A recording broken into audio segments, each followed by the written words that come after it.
Tenemos en línea a un excombatiente de Malvinas, Víctor Hugo Foresi, que como tantos tiene su propia historia en Malvinas, pero forma parte, ¿no?, de aquellos a los que uno le pide perdón y al mismo tiempo les agradece. Víctor Hugo, Fernando Borroni te saluda, buenas tardes, gracias por atendernos. Buenas tardes, Fernando, ¿cómo te va? Y es un gusto. Igual. A ver, ¿qué tenés ganas de decir vos un día como hoy? Bueno, son varias cosas las que a uno le pasan por la cabeza en un día como hoy, habida cuenta de las circunstancias que tuvo que vivir hace 43 años, ¿no? En primer lugar, siempre presente, pero días como hoy se remarcan, se acentúa el recuerdo hacia nuestros compañeros caídos, ¿no? Uh-huh. Esto es lo primero que se nos ocurre a los excombatientes, lo que salta a la mente cada 2 de abril. Es cierto que el recuerdo es imborrable, pero vos sabés que las fechas dicen muchas cosas como valor simbólico. Claro.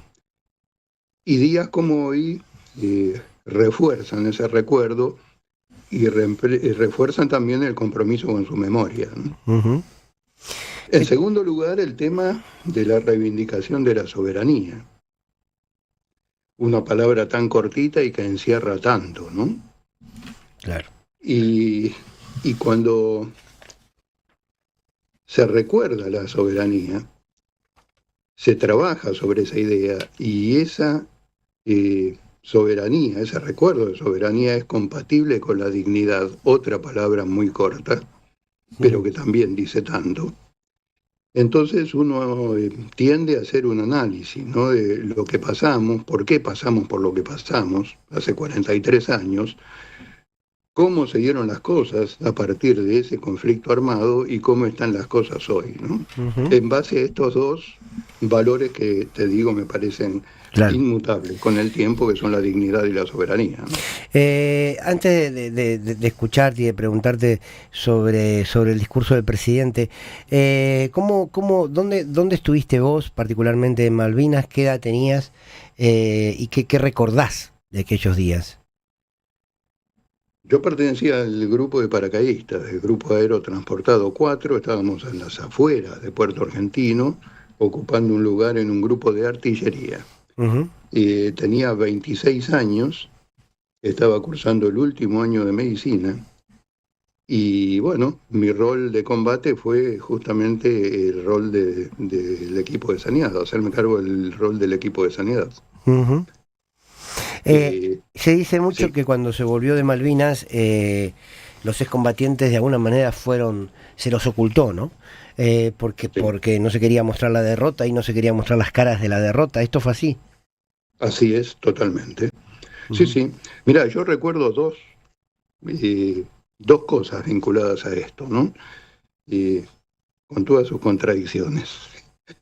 Primero, el recibimiento de la gente cuando bajamos del Canberra y nos trasladamos desde Puerto Madryn en camiones hasta la base Almirante Sarr, en Trelew. Sí. El recibimiento de la gente en la ruta era apoteótico, eran miles de personas. Recién estaba contando el día que Puerto Madryn se quedó sin pan. Exactamente. Mirá, El día que en Puerto no sabía Madryn que se habías quedó sin estado. pan. Sí, sí. Sí, porque volvió ahí en el Canberra, ¿no? Y esto, comparado con lo que fue nuestro traslado posterior cuando llegamos a Buenos Aires después de bajar en el Palomar, Uh-huh, en vuelo aéreo, donde fuimos de noche transportados en micros que tenían las ventanas cerradas, tapiadas. Qué bárbaro. Cosa que no nos vieran, que estábamos adentro y de noche aparte, ¿no? Claro. Y bueno, el trato del pueblo y el trato de quienes gobernaban en ese momento, ¿no? Totalmente antagónico, ¿no? Víctor, vos sos padre, fuiste padre. Sí, ¿Tenés soy hijos, padre tenés nietos? de dos hijas y tengo un nieto de 1 año y medio con el cual estoy ahora justamente Mira, cuidando. no te iba a preguntar porque, es muy chiquito todavía, ¿no? Pero me imagino Sí. que me imagino que es muy fuerte, ¿no? En algún momento poder contarle a tus nietos que fuiste un pibe de Malvinas. ¿A vos te cae bien que digan los pibes de Malvinas? Sí, claro, sí éramos pibes. Ujú. Éramos pibes. También es cierto que en la mayoría de las guerras hay pibes, ¿no? Sí, claro. Desgraciadamente, lamentablemente. Claro. Pero sí, éramos pibes de Malvinas. Yo combatí con chicos que tenían 18 años, 19, Claro. que Víctor Hugo, recién salían del secundario. Claro. Ujú. Víctor Hugo, ¿qué tal? Marco Citadini lo saluda. ¿Cómo le va? ¿Cómo estaba? ¿Qué decís, Marcos? Bien, muy bien. No, le quería preguntar, Fernando lo esbozó en el comienzo de la charla, si pudo escuchar hoy el discurso del presidente. Está habiendo mucha crítica, por lo menos yo lo he leído en redes sociales, de algunos centros de excombatientes, por lo que entienden es una especie de argumento de la autodeterminación, ese mismo que plantea el Reino Unido para defender su posición, ¿no? Que es tan contrario a los intereses argentinos. Pero no sé si lo pudo escuchar y en todo caso qué le pareció. Sí, vos sabés, Marcos, que me cuesta mucho escuchar los discursos de este presidente, ¿no? Habida cuenta de lo que trataba, y por la fecha conmemorativa, sí hice un esfuerzo sobrehumano y lo escuché. Bueno, mira, es muy difícil analizar esto desde la lógica, Claro. ¿no? Es muy difícil. Creo que estamos en manos de la sinrazón, ¿no? Estamos en manos, no sé cómo calificarlo, te puedo asegurar que no lo sé. Será un engendro antropomórfico, no sé cómo. Pero estamos en manos de un presidente que descree los dos valores de los cuales hablábamos al comienzo de la charla, de la dignidad y de la soberanía. Tal Claro, cual. totalmente. Alguien que llama malvinenses a los calpers. Claro. Alguien que descree hasta del efecto disuasorio, porque dice que si seguimos en el mismo camino, y la Argentina va a ser una potencia, entonces los kelpers van a decidir por sus propios medios pertenecer a la Argentina. Ujú. Es una cosa, hasta, te digo, si no fuera tan trágico por quien lo dice, que es nada más ni nada menos que el presidente de la Nación, hasta sería cómico, ¿no? Claro. Hay una carta, Víctor Hugo, que yo tengo aquí en mis manos, que la escribiste vos el 5 de mayo, puede ser. Sí, El 5 de mayo del 82. Una carta que le escribiste a tus padres. ¿Tus padres no sabían que vos estabas en el frente de batalla? Yo siempre se los negué. Fernando, esta era la tercera carta que yo podía mandarles y nunca les dije que estaba asignado un lugar en el frente de batalla, ¿no? Bueno, Me perdóname que te propuse no interrumpa. decírselos. ¿Te puedo pedir si me aguantás 2 minutos el informativo? Y seguimos charlando porque quiero leer esta carta y que nos cuentes de lo que fue. Dale nomás. Gracias. Bueno, tenemos el informativo, ¿sí? Actualizamos todo aquí en Radio 10 como siempre y a la vuelta seguimos charlando con Víctor Hugo Foresi, excombatiente de Malvinas. Radio 10.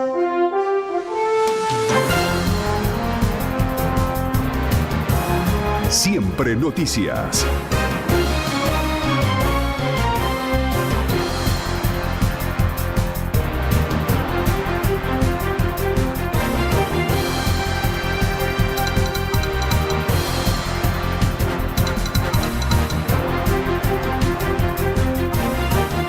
Tres y media de la tarde en todo el país, en Buenos Aires, la temperatura 25 grados.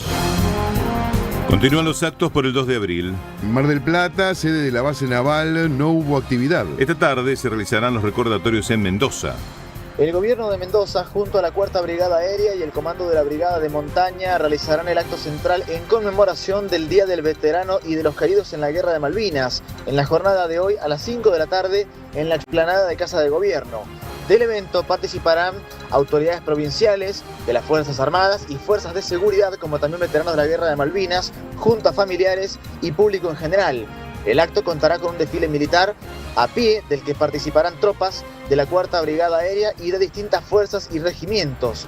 Por otro lado, también en el sur de la provincia, el intendente Omar Félix del departamento San Rafael encabezó un homenaje a los héroes de la Rotonda del Cristo de las Paredes. En ese momento, y de acuerdo a lo programado, llegó a ese lugar la cabalgata que el domingo partió desde San Carlos, en el Valle de Uco, y tiene como destino la Villa 25 de Mayo, tras cumplirse 220 años de la creación del Fuerte San Rafael del Diamante. Durante la jornada, en los departamentos del Gran Mendoza también habrá diferentes eventos y actos en conmemoración a la fecha. Desde Mendoza, Cristian Morón, Radio 10. Siempre noticias. El Banco Mundial prepara un apoyo significativo en el corto plazo para la administración de Javier Milei. Así lo comunicó su titular, Ajay Banga. Mantuvo un encuentro con el presidente, del que participó también el ministro de Economía, Luis Caputo. Europa reacciona ante los anuncios de suba de aranceles de Donald Trump. Al respecto se refirió la presidenta del Banco Central Europeo, Christine Lagarde. Dijo que esas medidas de Estados Unidos eran perjudiciales para el mundo. Sumó así su evaluación negativa al respecto a la de Kristalina Georgieva, directora gerente del FMI. Agregó que la escalada de aranceles no daña solo a los países que reciben esta medida, sino también al país que las impone. Tránsito. Avenida General Paz, altura Rivadavia, sentido Riachuelo, corte parcial por siniestro vial. Córdoba y Billinghurst, corte parcial por choque. Vuelco en Panamericana y Ramal Pilar, kilómetro 44,5, sentido a Capital, carril lento y central obstruidos. 25 grados 7 décimas la temperatura en Buenos Aires y alrededores, 52% la humedad. Embalcarse, escuchar Radio 10 en FM 102.9. Radio 10. Siempre noticias. Estás escuchando No se desesperen. No se desesperen. No se desesperen. Con Fernando Borroni. En Radio 10. El sonido de la realidad. Bueno, muy bien, gracias Víctor. Estamos hablando con Víctor Hugo Foresi, es combatiente de Malvinas. Gracias por esperarnos. No, por favor. Te preguntaba por esa carta. Aquí está fechada una de las 3 cartas que me dijiste que escribiste el 5 de abril del 82, y vos nos contabas que vos nunca, tus padres sabían que habías ido hacia Malvinas, pero no que en dónde estabas. ¿Es así, particularmente? Exactamente. Sí, sí. No sabían porque nunca se los comenté. Más, les dije que estaba en el hospital de Puerto Argentino y que obviamente allí estábamos libres de cualquier ataque aéreo. Y bueno, en realidad era una mentira piadosa, ¿no? Uh-huh. Pero al efecto de evitarles un sufrimiento paralelo que aparte era en vano, porque donde estuviese no podían hacer absolutamente nada. ¿Qué te parece? ¿Qué te parece? La guerra en algún momento se vivió como... Acá el relato de acá de los medios era que la guerra se estaba ganando. Me acuerdo, lo citaba recién, particularmente la revista Gente había tirado todos los títulos que era que se ganaba, y apareció un último título que decía que se había perdido la guerra. Sí. ¿Cómo se vivía allí la guerra? ¿Qué información tenían? Porque también sabemos y existen hoy, y de hecho creo que hoy mismo se va a fallar en relación a las torturas que hubo en Malvinas a los propios soldados. ¿Cómo viviste, cómo recordás todo eso? Sí, mirá, no teníamos información de la guerra más allá de los comentarios de algunos oficiales.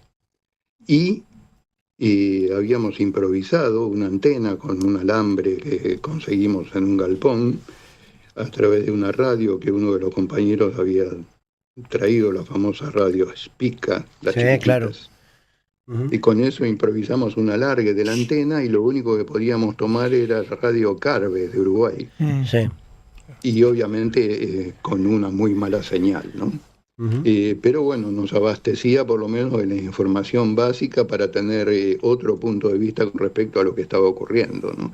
Y a veces era hasta patético por lo discordante, ¿no? Había relatos que se suponían que estaban pasando de acuerdo a los superiores, que no estaban pasando en función de lo que escuchábamos por la radio, ¿no? Claro. Y se suponía que estaban pasando arriba de nuestras cabezas, ¿no? Uh-huh.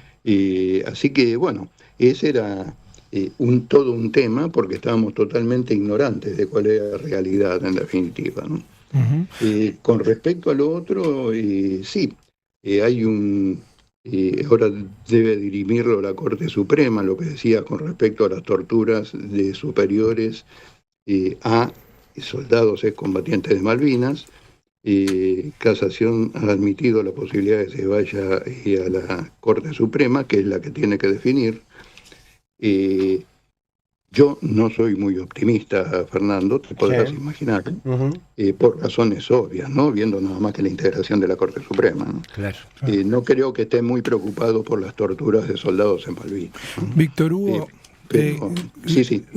Le pregunto por algo que usted dijo la pasada y que me resulta interesante, porque a mí me da la sensación de que ha habido momentos de la sociedad con Malvinas, que usted planteaba, el intento de ocultamiento, el modo en el que fueron tratados cuando volvieron, y también cierta negación de algunos gobiernos. Y a mí me parece que en otros momentos fue levantada la causa Malvinas y también lo que ustedes vivieron de un modo diferente. Pero como usted mencionó, le quería preguntar, ¿cómo lo vivieron ustedes? Si hubo no solo algún gobierno, sino alguna época en la que sintieron que la cosa se dio de un modo distinto de lo que habían vivido al principio. Me parece que lo perdimos a Víctor Hugo. ¿Se cortó? Se cortó, me parece. Bueno, ahora vamos a intentar para hacerle una última preguntita y poder también agradecerle, ¿no? José Pablo Feynman alguna vez escribió sobre Malvinas. La guerra de Malvinas fue la instrumentación que los militares de la dictadura hicieron de una causa justa para sostenerse en el poder. Quienes murieron en esa guerra no murieron por la causa justa, murieron como parte del plan de una junta macabra. Esto no le quita ni el honor ni la jerarquía al padecimiento de los caídos, pero les quita gloria, cosa que los vuelve más entrañables y más queribles para muchos de nosotros, que no solo abominamos de la guerra, sino muy especialmente de la junta genocida que la impulsó. Ahí te recuperamos, Víctor. Marcos te estaba consultando algo. No sé, Víctor, si llegó a escuchar la pregunta. Sí. Sí. Mira, el acompañamiento, sobre todo de los países denominados no alineados, ¿no? Y en especial los de Latinoamérica. Y hubo quienes tomaron casi intervención directa, por ejemplo, el gobierno de Perú. Claro. En su momento. Hubo quienes pusieron a disposición para lo que el gobierno argentino decidiera hacer uso, por ejemplo, Cuba, entre ellos. Y hubo otros que acompañaron las medidas diplomáticas acorde a la necesidad de restablecimiento de la paz, preconizando la soberanía argentina sobre las islas. Eso la gran mayoría de gobiernos latinoamericanos. Claro. Algunos lo hacían por interés personal y otros lo hacían por un acompañamiento ético, digamos. Claro. Pero sí, se sentía en Malvinas igualmente, te aclaro, Marcos, que no éramos plenamente conscientes de todo esto, sino con posterioridad cuando fuimos interiorizándonos, ¿no? Claro. Pero sí éramos, por lo menos, estamos en conocimiento de Perú. Víctor, te hago una última pregunta, agradeciéndote mucho este rato y el tiempo que nos esperaste.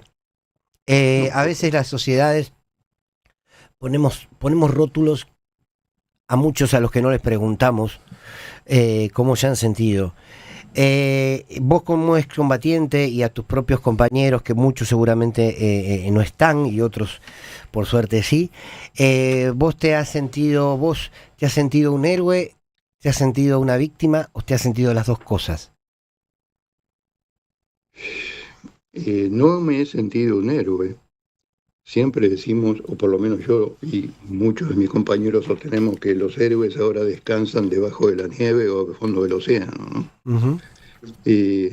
Así que no, en lo particular no me siento un héroe ni cerca. En segundo lugar, víctimas fuimos todos. El pueblo argentino fue víctima de una dictadura genocida.